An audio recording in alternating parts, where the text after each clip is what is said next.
Ahojte. Pri tomto videu som si pripravila, že som našla na internete tuto nejaké otázky a že vám na ne skúsim odpovedať. Takže poďme na to. Prvá otázka. Je moje meno pomenované po niekom?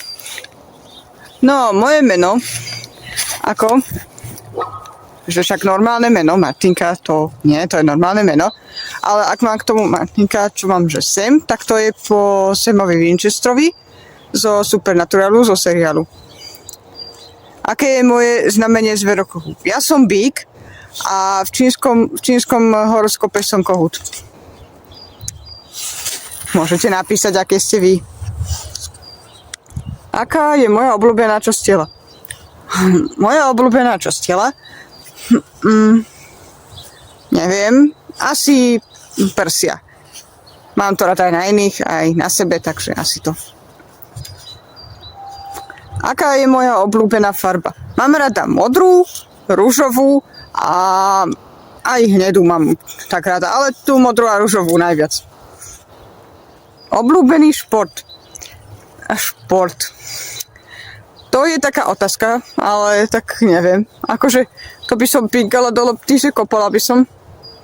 Ale sledovať šport, no neviem, nejako nesledovať šport, nemám rada šport, sledovanie, takže takto. Možno pingať, alebo tak, neviem. Obľúbené jedlo. No, to je otázka, tiež ťažká, lebo je vedľa jedla, ktoré mám rada, neviem. Pizza, špagety, sushi a tak. Film, ktorý nikdy neuvidím. To je dosť ťažké, ale ja by som povedala, že to môže byť Twilight. Ja si Twilight nikdy nepozriem.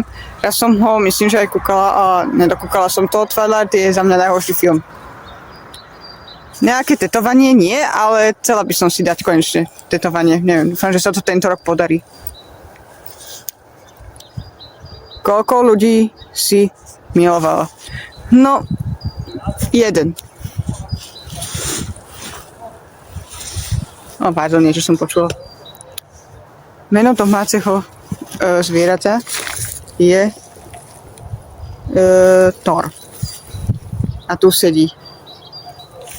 A čaká. Koľko jazykov viem? No, asi len ten svoj.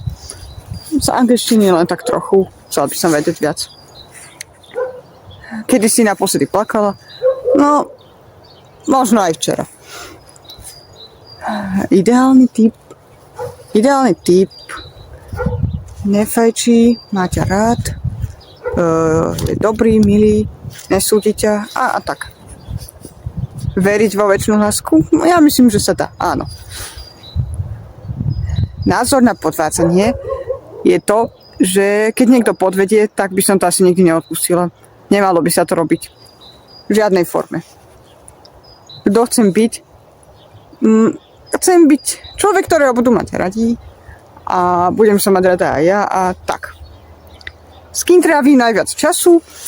Najviac času trávim samozrejme s rodinou a tuto s obsom, keď sme tu na prechádzke už, ale však s rodinou, lebo však doma s rodinou bývame, takže s tou najviac trávim času. A do komentára mi napíšte ďalšie otázky, ktoré vás zaujímajú. A keď ich tam bude dosť veľa, tak bude ďalšie video, na ktoré odpoviem a tak. A samozrejme dajte like. Čaute!